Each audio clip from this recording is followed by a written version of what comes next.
देखिए संदीप जी, पहली बात यह है कि काफी टाइम बीजेपी के हमारे साथी को मिला, लेकिन मैं आपको ये बताऊं, अगर आपकी तरह बाकी हमारे जर्नलिस्ट भी सरकार से सवाल पूछें तो मुझे पूरा यकीन है कि हिंदुस्तान के जो गरीब लोग हैं उनका बहुत भला होगा। इतना मैं कह सकता हूं। फिर सियासत में क्या हो। अगर मुख्य विपक्षी दल सड़क पर उतर जाए, मुद्दों को हम इनको उठाए, अपने तो हम कमरों तो में एसी की क्या, हवा ना खाता रहे तो और बेहतर नहीं होगा क्या? लेकिन सारा लेकिन जिम्मा लेकिन पत्रकारों का है। नहीं नहीं, सारा जिम्मा पत्रकारों का नहीं है, लेकिन हमारे भी तो लोग निकले।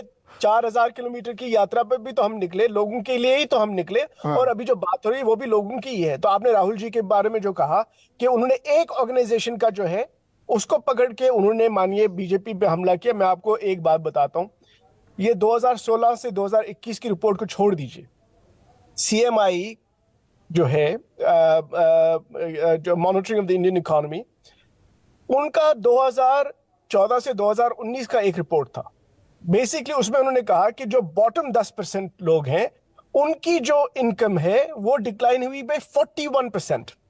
ये कोरोना से पहले की बात है। तो अगर हमारे बीजेपी के साथी को ये इसमें प्रॉब्लम है कि इसमें इन्होंने कोरोना के टाइम लिया है, मैं सीएमआई की जो रिपोर्ट है वो 2014 टू 2019, उसके बाद वर्ल्ड बैंक की रिपोर्ट आई 2022 में। उन्होंने कहा कि 2020 की बात है, जब कोरोना आया तो 7 करोड़ लोग ग्लोबल पॉवर्टी लाइन के, गरीबी की जो लाइन है उससे नीचे चले गए। उसमें से 80% लोग हिंदुस्तान में थे।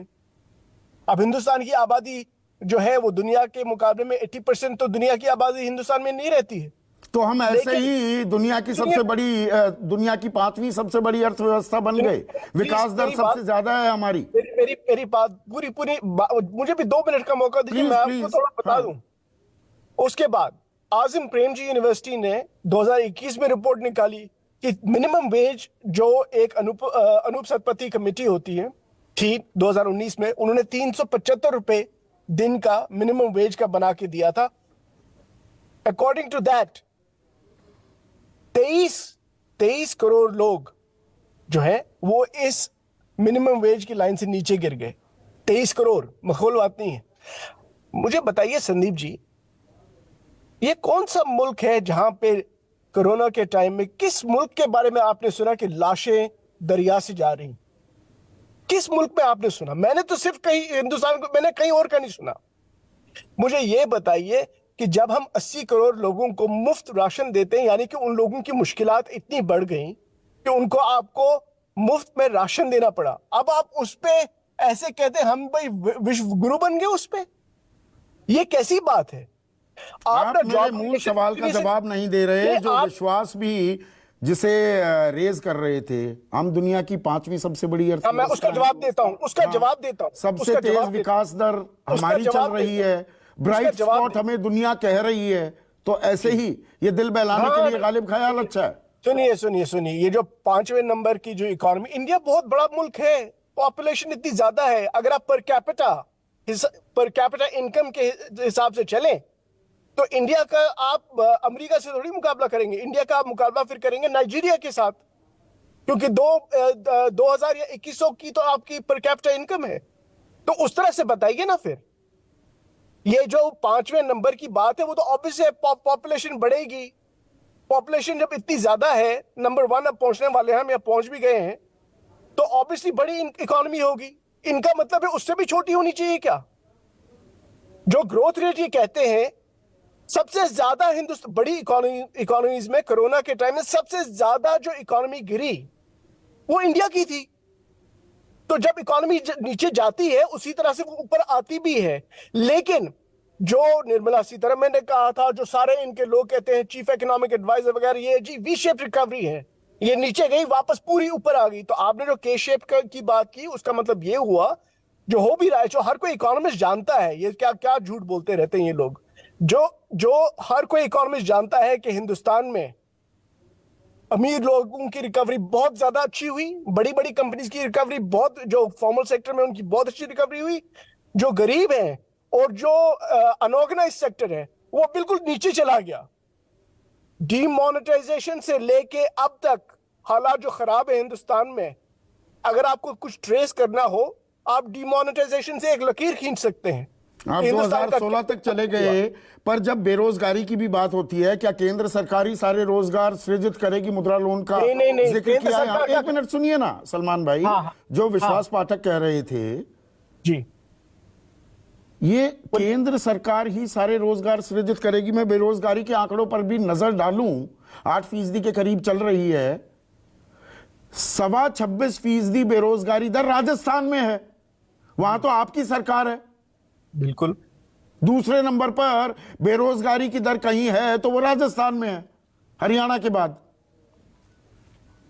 मैं आपको जरा बेरोजगारी की बात बताता हूं कि देखिए, ये तो कोई नहीं कह सकता कि भाई सेंट्रल गवर्नमेंट ही का सारा काम है या गवर्नमेंट का ही काम है, प्राइवेट सेक्टर का काम होता है। असली जो रोजगार देना है वो तो अल्टीमेटली प्राइवेट सेक्टर में ज्यादा होना चाहिए। लेकिन अगर आपकी सरकार की पॉलिसीज ऐसी होती हैं कि आपके पास, लोगों के पास पैसा ही नहीं है कि वो खरीदें ताकि प्राइवेट सेक्टर का माल खरीदें, आपकी इकोनॉमी में डिमांड ही नहीं है, आप तो जीएसटी टैक्स को बढ़ रहा है उस पर खुश होते हैं, आप ये नहीं सोचते आपका नहीं, वो एक आकलन होता है ना, अंदाजा मिलता है कि अर्थव्यवस्था का पहिया कितनी तेजी से घूम रहा है। अगर कलेक्शन बढ़ रही है उसको इस बात से जोड़ा जाता है। नहीं, टैक्स कलेक्शन क्यों बढ़ रही है? टैक्स कलेक्शन इसलिए बढ़ रही है क्योंकि आपकी इन्फ्लेशन बढ़ रही है। आप अगर इन्फ्लेशन को ना रखें वैसे तो आपका जीएसटी कलेक्शन उतना थोड़ी बढ़ेगा। और दूसरी बात, जीएसटी बहुत ही रिग्रेसिव टैक्स है। इस टैक्स ने तो हिंदुस्तान को तबाह कर दिया। क्यों? क्योंकि ये टैक्स, ये देखिए, मैं बहुत नाराज हूं उन लोगों से जो पढ़े लिखे लोग हैं, जो खाते पीते लोग हैं, वो कहते हैं कि भाई हिंदुस्तान में कोई टैक्स ही नहीं देता, 3% टैक्स देते हैं। बिल्कुल गलत। 100% लोग टैक्स देते हैं और सबसे ज्यादा टैक्स तो गरीब लोग देते हैं। हाँ, मैं इसलिए बताया भी 64% जीएसटी कलेक्शन, 1 लाख करोड़ रुपया तो गरीबों की जेब से आ रहा है हर महीने। ये सबसे बड़ा स्कैंडल हिंदुस्तान में है। और मैं आपको ये बताऊं, क्या होता है कि कोई खाते पीते इंसान जो होते हैं, कभी बाहर के मुल्कों में जाते हैं, फिर वहां पे अपने सेल्फी खिंचाते हैं, प्राइम मिनिस्टर मोदी को कहते हैं आपने हमारे लिए ये कर दिया, आपने हमारे लिए ये कर दिया, और लोगों को लगता है कि हाँ सचमुच ये तो कुछ हो रहा होगा, हम G20 के प्रेसिडेंट बने। जैसे भी G20 का प्रेसिडेंट कोई और नहीं बना, ये तो रोटेशन से होता है।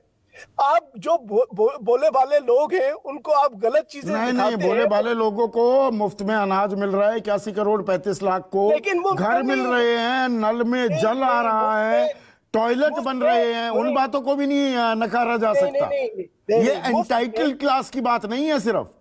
नहीं, ये मुफ्त के अनाज जो है, नहीं, उसमें मकान भी जोड़ेंगे, उसमें शौचालय भी जोड़ेंगे।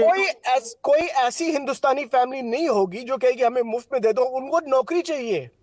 आप नौकरी नहीं पैदा कर सकते। आपके पास इकोनॉमी में, आपने जो इकोनॉमी का बुरा हाल किया है उसकी वजह से आपका प्राइवेट सेक्टर हायरिंग ही नहीं कर सकता। तो मतलब आप कह रहे हैं नौकरी रोजगार मुहैया करा देंगे तो ये चीजें देने की जरूरत नहीं है।